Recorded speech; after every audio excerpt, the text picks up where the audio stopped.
Anti-Afro Spengalis. I wanted to cover this Cardi B, Tasha K situation because it mirrors so much of what is going on in and around the Umar Johnson sector. What I've done, I've placed a couple of links or a few links below the title so you can get up to speed to get some additional details. Because I'm not going to go through all the details. I'm just going to give you enough information to set up this video. Basically, Tasha K started on this campaign against Cardi B, 5 years or so ago? And Cardi B kept telling her, like it says here, cease and desist, stop. Tasha K kept going. It ends up in federal court. And now Tasha K has this $4 million judgment against her. And Cardi B has Tasha K and her husband under the Inquisition because Tasha K filed for bankruptcy. And you learn all of these things that have come out. Check out the video links so you can be caught up to speed.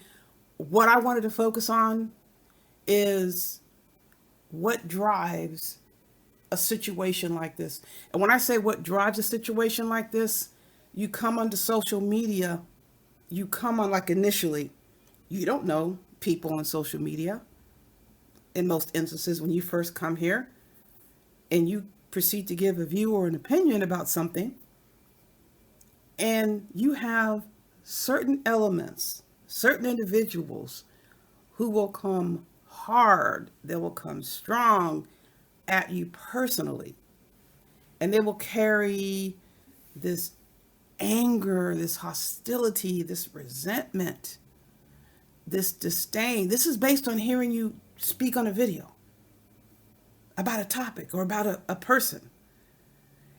And it is so out of proportion to what is happening. It can't possibly be you. We're talking people going to the extent or they are saying they want you to die or they want to kill you. They want to come for your life based on your content. And in so many instances, it has nothing to do with someone having done something to someone else. You very clearly represent something to them. It can't be you. They don't even know you. No one is going to convince me that people come onto social media and they leave their life and their experiences behind. No, you bring it all with you. How it filters has a lot to do with whether or not you have self-control. If you have proper, mature restraint, you're not going to see what people are so willing to do and what Tasha K did in this situation. I remember at one point was making these statements about Cardi B, and one of them, which was proven to be false during this court trial, this federal trial where a jury ruled in Cardi B's favor, that she had herpes, that she was a stripper. Yes, Cardi B acknowledged being a stripper, but she said she never put a Coke bottle in her vagina. That's what Tasha K was coming up with, all of these over and over. It just kept getting more and more escalated. And the venom and the just disdain, rage that you heard and saw coming from Tasha K. How in the world could somebody generate this towards a person they don't even know? This is what happens in and around the Umar Johnson sector. Let's pick a person. We don't like what they say, but we're going to bring all of our personal angst into the situation and just drive on a person.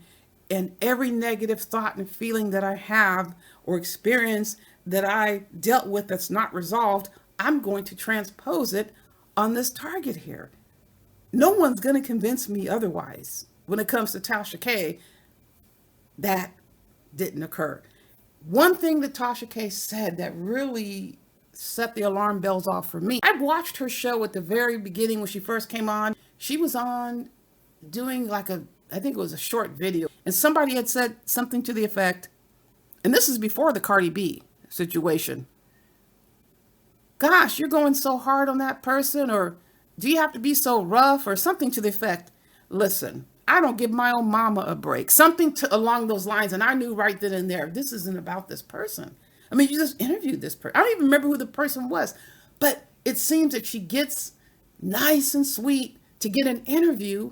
And then after the interview, she starts to heap venom and abuse and degradation just coming for these people in every unimaginable way. We see it right here in and around the Umar Johnson sector. So the trick is not internalizing it. These subjects can really target you to get you to believe the worst about yourself. And unfortunately, Cardi B ended up being in that situation. We can't tell somebody how to feel about what someone is going to say about them. There was an interview that Cardi B gave. This is after the verdict. And she said several things, but the things that stood out for me, number one, how Cardi B and her husband had two different perspectives on what was going on with this Tasha K thing. Cardi B internalized it.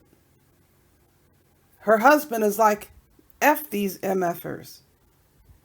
And he was more impacted by how she was affected rather than what people were saying. Two different people, two different reactions.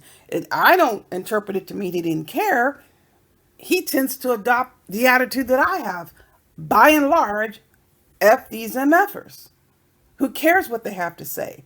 But they took it to a whole different level. And Cardi B said she knew she was going to have to do something when they started coming for her dad. I know she mentioned her child, but she said when they started mentioning her father, she knew this was going to a place of point of no return.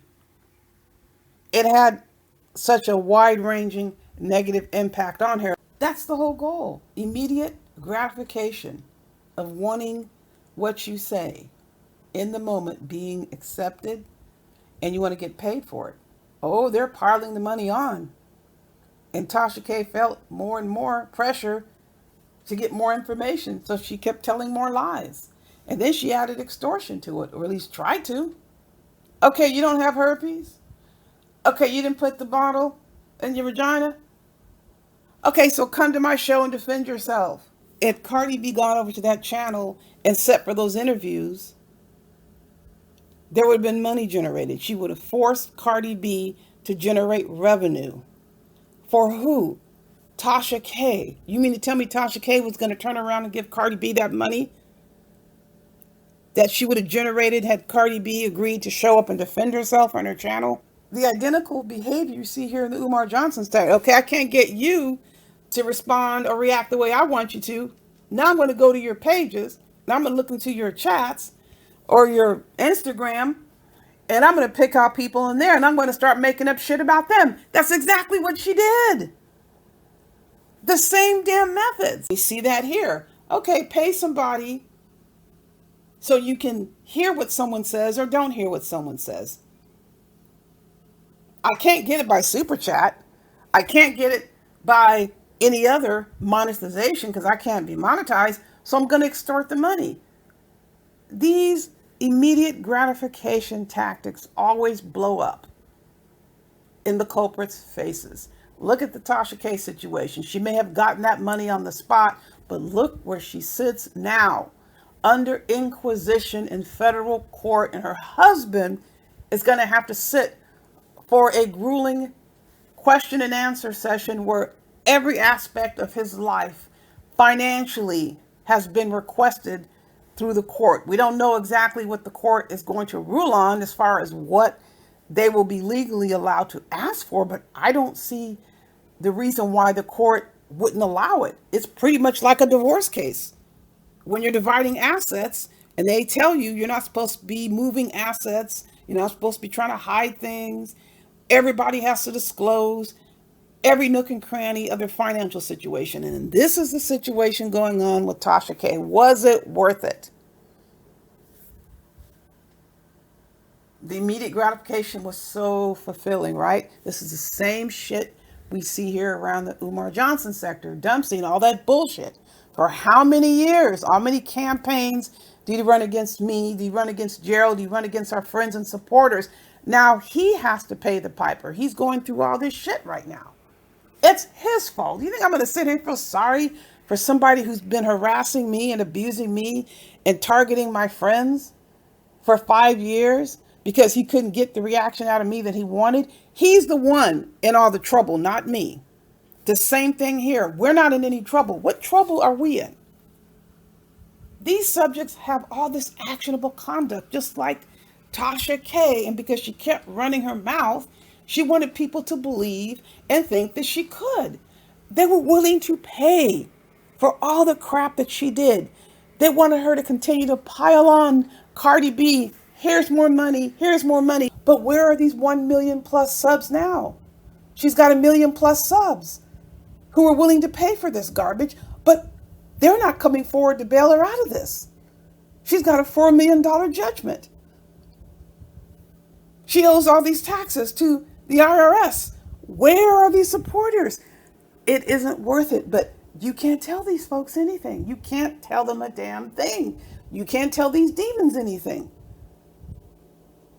They went after all these innocent people, and look at the circumstances that many are in right now. And what do they want to do? They want to turn around and try to blame everybody else for their circumstances. Let me tell you something else about Tasha K. She had tried to get her claws into a few people that I know, and I'm going, do your homework. Look before you get involved. Just don't impulsively agree that this is a great idea. The same thing happened with Larry Reed. She called herself Larry Reed's friend and wanted to get $250,000 out of him for some sort of whatever she said she needed, some project. And his attorney said the same thing. Do you know about this person? Do you know what's going on here? This is after the Cardi B situation got going. And then something else happened and he's like, I'm out, no thank you. Then she turned on him and made up all these lies about him. If you have to go to somebody else for $250,000, you probably need to be shutting your mouth when it comes to making these over-the-top claims that you have no way of checking out or verifying. Yes, people are going to run celebrity news, but what she did was so far overboard. And now she's having to pay the consequences for it. Just because you don't see the consequences right away doesn't mean they're not going to come. So now your whole entire life is exposed to the world because this is all public knowledge. This is federal court documents that you can see. She's got to submit her bank accounts. And I don't know if the bankruptcy has been actually signed off on by the judge because she still has to produce a lot of documentation. And the court has to rule on specifically what they will be required to submit. But she's going after her husband in terms of demanding he answer questions. Who the hell wants to go through something like this? When you run your mouth like you see Tasha K did and a lot of these demons, this is what ends up happening. You're not going to put us under any such scrutiny because we're not violating any regulations. You wish we were violating regulations. You don't have any regulations that you can point to say, you're violating this. What we have is people speaking in their own words. Tasha K in her own words. Where are the 1,000,001 plus subs when she needs them? They're not lifting a finger to bail her out. That's what you need to think about, folks. I have much more coming your way. This cautionary tale should be one for everybody to ponder before you open your mouth and start talking about, folks. In the meantime, you know the drill. Buyer beware.